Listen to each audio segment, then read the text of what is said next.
నవీన్ ఆంధ్రప్రదేశ్లో పర్టికులర్గా మొత్తం పోలీస్ వ్యవస్థ కూడా జగన్ చేతిలో కీలుబొమ్మగా వ్యవహరిస్తుంది అన్న ఆరోపణలు అయితే వెల్లువెత్తుతున్నాయి. సో టీడీపీ పైన అంటే టీడీపీ నేతల పైన ఎవరైతే ఆరోపణలు చేస్తారో జగన్ పైన, సో ఎవరైతే నిరసన గళం వినిపిస్తారో వారిపైన పోలీస్ కేసులు పెట్టడం, జైల్లో పెట్టడం పరిపాటిగా మారిపోయింది. అది సొంత పార్టీలో ఎవరైనా నిరసన గళం వినిపించినా సరే, సొంత పార్టీ వాళ్ళైనా సరే వాళ్ళు వదలని పరిస్థితి. సో రఘురామకృష్ణంరాజు పరిస్థితి మనం చూడొచ్చు. సో ఆయన్ని థర్డ్ డిగ్రీ కూడా ఆయన పైన ప్రయోగించడం జరిగింది. సో ఓవరాల్ గా సో దేశవ్యాప్తంగా ఐపీసీ నడుస్తుంటే ఇక్కడ మాత్రం ఆంధ్రప్రదేశ్లో జగన్ పీనల్ కోడ్ నడుస్తుంది అని మాత్రం తీవ్ర విమర్శలు అయితే వ్యక్తమవుతున్నాయి. ఎస్ నీలిమా, దేశవ్యాప్తంగా భారత శిక్షా స్మృతి అమల్లో ఉండగా ఆంధ్రప్రదేశ్లో మాత్రం జగన్ పీనల్ కోడ్ జేపీసీ అమలవుతోంది. పోలీస్ శాఖను చేతిలో పెట్టుకుని తమకు నచ్చని వారిపై తీవ్ర వేధింపులకు పాల్పడడం జగన్ ప్రభుత్వం వచ్చిన నాటి నుంచి ఆనవాయితీగా మారిపోయింది. తన రాజకీయ ప్రత్యర్థుల్లో ఎవరు ఏ నేరం చేశారో సీఎం జగనే చెబుతారు. వారికి ఏ శిక్ష విధించాలో కూడా ఆయనే నిర్ణయిస్తారు. ప్రధానంగా టీడీపీలోని కొందరు నేతలను లక్ష్యంగా చేసుకుని అడ్డగోలుగా కేసులు మోపి జైలు పాలు చేస్తున్నారు. చివరకు నిరసన గళం వినిపించే సొంత ఎంపీనైనా వదలడం లేదు.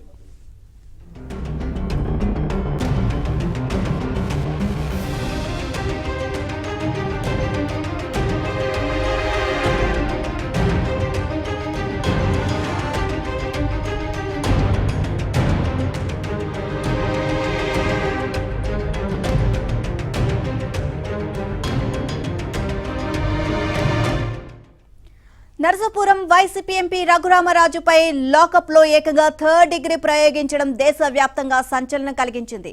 కోర్టులు కన్నెర చేసిన లెక్క చేయకుండా రాజకీయ బాస్ ఆదించడమే తడవుగా కొందరు పోలీసులు అధికారులు కస్టడీ హింసను కొనసాగిస్తుండడం విశేషం. టీడీపీ అధినేత మాజీ ముఖ్యమంత్రి చంద్రబాబుపై అక్రమ కేసు మోపి జైలుకు పంపడం జగన్ పీనల్ కోడ్ను మరోసారి చర్చనీయాంశం చేసింది.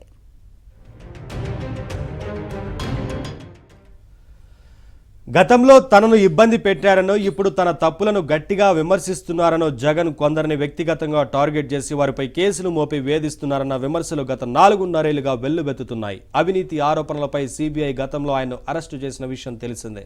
43,000 కోట్ల మేర అవినీతి జరిగిందని దర్యాప్తు సంస్థ అధికారికంగా నిర్ధారించి ఛార్జ్షీట్లు కూడా దాఖలు చేసిన ఈ కేసుల్లో ఆయన 16 నెలలు జైలువాసం చేశారు. ఆయనపై వచ్చిన అవినీతి ఆరోపణలపై సిబిఐ దర్యాప్తు కోరుతూ అప్పటి కాంగ్రెస్ ఎమ్మెల్యే పి శంకర్రావు హైకోర్టుకు వెళ్లారు.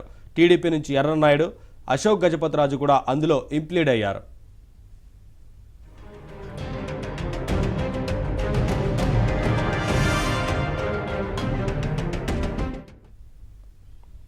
హైకోర్టు సిబిఐ దర్యాప్తునకు ఆదేశించడం, దర్యాప్తు సంస్థ రంగంలోకి దిగడం, ఆయన్ను జైలుకు పంపడం జరిగిపోయాయి. జగన్ ముఖ్యమంత్రి అయిన తర్వాత ఈ ఇద్దరు టీడీపీ నేతల కుటుంబాలే మొదటి లక్ష్యంగా మారాయి. అప్పటికి ఎర్రన్నాయుడు చనిపోయారు. ఆయన తమ్ముడు అచ్చెన్నాయుడు ఎమ్మెల్యేగా గెలిచి చంద్రబాబు మంత్రివర్గంలో మంత్రిగా చేశారు. జగన్ గెలిచాక తొలి టార్గెట్ అచ్చెన్నాయుడే అయ్యారు. ఈఎస్ఐ కార్పొరేషన్లో అవినీతి జరిగింది అన్న ఆరోపణలతో ఆయనపై కేసు మోపి అరెస్ట్ చేశారు. అరెస్టు సమయానికి అచ్చెన్నాయుడు ఫైల్స్ ఆపరేషన్ చేయించుకొని తన ఇంటి వద్ద విశ్రాంతి తీసుకుంటున్నారు. 2 రోజుల కిందటే ఆపరేషన్ చేయించుకున్న వ్యక్తిని మామూలుగా కదిలించారు. కానీ పైనుంచి వచ్చిన ఆదేశాలు గట్టిగా ఉండడంతో ఏసీపీ అధికారులు ఆయన్ను కారులో పలాస నుంచి 100 కిలోమీటర్ల దూరం తరలించి విజయవాడ కోర్టులో హాజరుపరిచారు. తీవ్రంగా రక్తస్రావం అవుతుండడంతో మార్గమధ్యంలో 2 సార్లు ఆయన బట్టలు మార్చుకోవాల్సి వచ్చింది.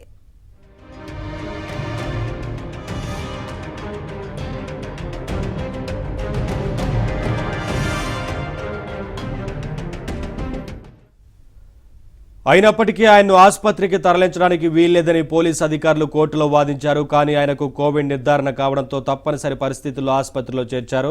ఆపరేషన్ గాయాలు మానకపోవడంతో సుమారు 80 రోజులు ఆయన ఆసుపత్రిలో ఉండి తర్వాత బెయిల్ రావడంతో బయటకు వచ్చారు.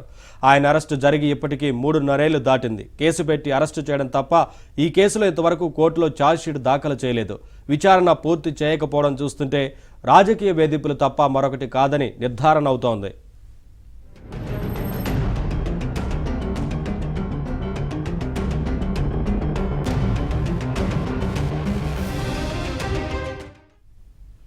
అశోక్ గజపతిరాజు పైన జగన్ ప్రభుత్వం తీవ్ర స్థాయిలో విరుచుకుపడింది.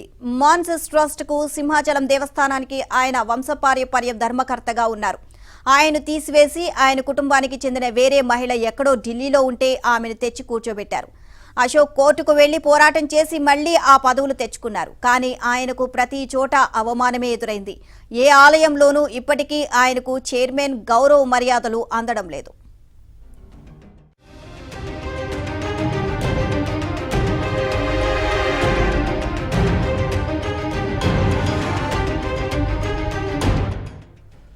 ఏకంగా టీడీపీ అధినేత చంద్రబాబును టార్గెట్ చేశారు. స్కిల్ డెవలప్మెంట్ కేసులో సెప్టెంబర్ 8న రాత్రి దాటాక 9వ తేదీ వేకువజామున నంద్యాలలో ఆయన అరెస్టు చేసి తాడేపల్లి సిట్ కార్యాలయానికి రోడ్డు మార్గంలో తీసుకొచ్చారు.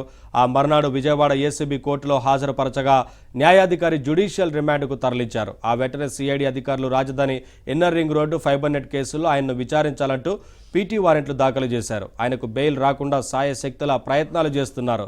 స్కిల్ కేసులో ఆయన వేసిన క్వాష్ పిటిషన్పై సుప్రీంకోర్టు తీర్పు వాయిదా పడింది.